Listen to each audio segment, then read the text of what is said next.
En videos anteriores ya hemos aprendido a crear componentes personalizados, pero imagínense que tienen un componente que no solo quieren utilizar a lo largo de su proyecto, sino que también lo quieren utilizar en otras aplicaciones o incluso compartirlo con terceros.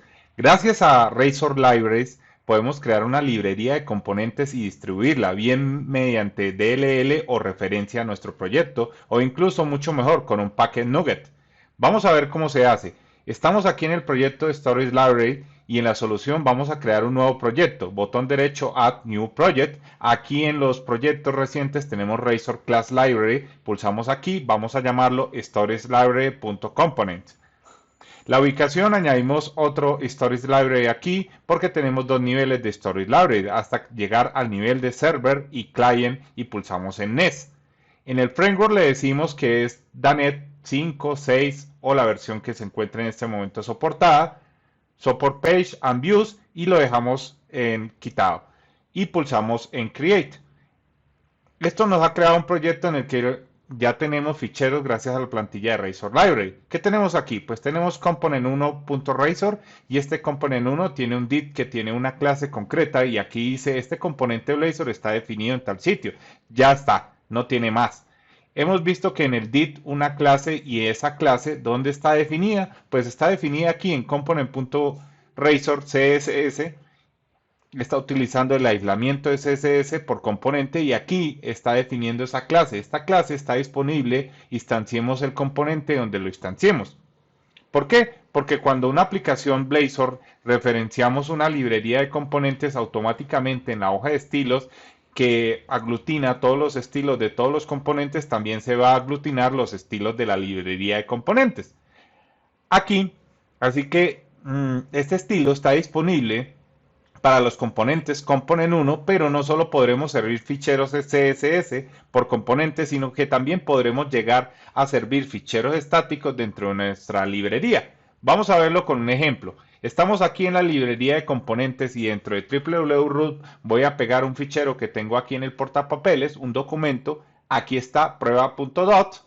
Ahora vamos a ir a nuestra aplicación Blazor Client y en Dependencies vamos a añadir una referencia al proyecto de componentes. La añadimos y ahora vamos a instanciar nuestro componente en algún sitio, por ejemplo en la página principal en pageindex.razor. Aquí debajo de este H1 podemos referenciar el componente, pero antes tenemos que añadir el namespace. Podríamos hacerlo en el index o en el import, pero imaginando que esta librería vamos a utilizarla en muchas páginas, mejor añadirlo en import.razor. Lo abrimos y aquí using storage library.components y ahora sí.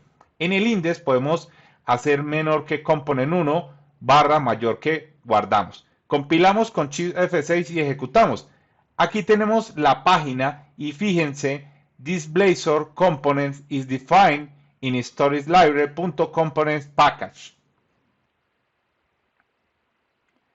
Como ven, también se aplican los estilos que vimos en la CSS de component. Pero ahora imagínense que en este componente añadimos un enlace de descarga. Vamos aquí en component 1 y aquí añadimos menor que p, mayor que a href, igual, fíjense, underline content, que es el inicio de la ruta virtual donde vamos a ponerlos a servir los ficheros estáticos de nuestras librerías después de content. ¿Qué ponemos? Pues ponemos el nombre, el espacio, el namespace de nuestro componente, es decir, storagelibrary.component barra y el nombre del fichero, en este caso prueba.dot mayor que descargar fichero, ya lo tenemos, compilamos y ejecutamos con F5.